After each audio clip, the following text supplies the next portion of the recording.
ನೀವೇನಾದರೂ in person ಈ ಕಾರ್ನ ನೋಡ್ಬಿಟ್ರೆ ಕಳೆದೇ ಹೋಗ್ತೀರಾ. ಫಸ್ಟ್ ಆಫ್ ಆಲ್ ನನ್ನ ಮಚ್ಚಂಗೆ ಕಂಗ್ರ್ಯಾಚುಲೇಟ್ ಮಾಡೋಣ for his new car. Thank you sir. Our boy has bought a new car. ಆದರೂ ನೀವೇನೇ ಹೇಳ್ರಿ ಇವರು ನಮ್ಮ ಮಚ್ಚನ ಹಾರ್ಟ್ ಮಾತ್ರ 916 ಪ್ಯೂರ್ ಗೋಲ್ಡು.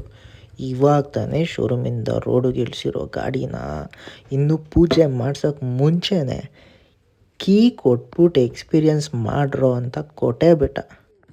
ಇಷ್ಟು ದಿವಸ ನನಗೆ ಎಲೆಕ್ಟ್ರಿಕ್ ಕಾರ್ಸ್ ಮೇಲೆ ಬೇರೆ ಒಪಿನಿಯನ್ ಇತ್ತು, ಬಟ್ ಈ ಕಾರ್ನ ಓಡಿಸಿದ ಮೇಲಂತೂ ನನಗೆ ಎಲೆಕ್ಟ್ರಿಕ್ ಕಾರ್ಸ್ ಮೇಲೆ ಬೇರೆ ಥರನೇ ಲವ್ ಆಯಿತು. ಬಗಲ್ ಗಂಟೆ ಬಸವರಾಜ್ ಆಗ್ಬಿಡೆ ಅಂದ್ಕೊಳ್ರಿ.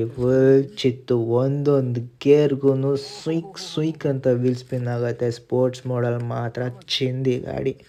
ಎಲೆಕ್ಟ್ರಿಕ್ ಕಾನ್ಸೆಪ್ಟೇ ಹೊಸ. ಈ ಡೋರ್ ಹ್ಯಾಂಡಲ್ ತೆಗಿಯೋಕ್ಕೆ ಕೂಡ ಗೊತ್ತಿರಲಿಲ್ಲ. ಹಂಗೆ ಫಿಗರ್ ಔಟ್ ಮಾಡಿ ಒಳಗೆ ಹತ್ಕೊಂಡು ಚಾರ್ಜಿಂಗ್ ಕೇಬಲ್ ನೋಡಿ ಯಪ್ಪ ಒಂದು ಸ್ಪಿನ್ ಹಾಕೊಂಬರೋಣ ಅಂತ ಒಳಗೆ ಕೂತ್ಕೊಂಡ್ವಿ.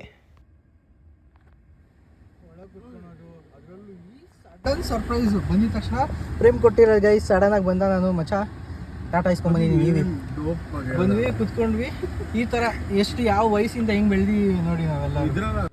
ವೆರಿ ಟ್ರೂ ಅಲ್ವಾ. ಚೋಟ್ ಮೆಣಸಿನ್ಕಾಯಿ ವಯಸ್ಸಿಂದ ನಾವು ಜೊತೇಲಿದ್ದು ಇವತ್ತು ನಮ್ಮ ಗ್ರಾಫ್ ಯಾವ ಥರ ಮೇಲೆ ಹೋಗ್ತಿದೆ, ನಮ್ಮ ಸರ್ಪ್ರೈಸಸ್ಗಳು ಎಷ್ಟು ದೊಡ್ಡದಾಗ್ತಿದೆ ಅಂತ ಒಂದು ಕಡೆ ಖುಷಿ ಪಟ್ಟರೆ, ಇನ್ನೊಂದು ಕಡೆ ಟೈಮ್ ಏನು ಹಿಂಗೆ ಕಿತ್ಕೊಂಡು ಹೋಗ್ತಿದೆ ಅಂತ ಬೇಜಾರು ಕೂಡ. ಓವರಾಲ್ ಆಗಿ ಹೇಳ್ಬೇಕಂದ್ರೆ I was mind blown by the performance the EV ಗಾಡಿ ಮೇಕ್ಸ್. ಟಾರ್ಕ್ ಔಟ್ಪುಟ್ ಮಾತ್ರ ಅಲ್ಟಿ. ಜಿಂಕ ಫೋಟೋ ಇಡ್ಸ್ಕೊಂಡು ಎಲ್ಲರೂ ಮನೆಗೆ ಹೋದ್ವಿ. ಬಾಯ್, ಮುಂದೆ ಸಿಗೋಣ.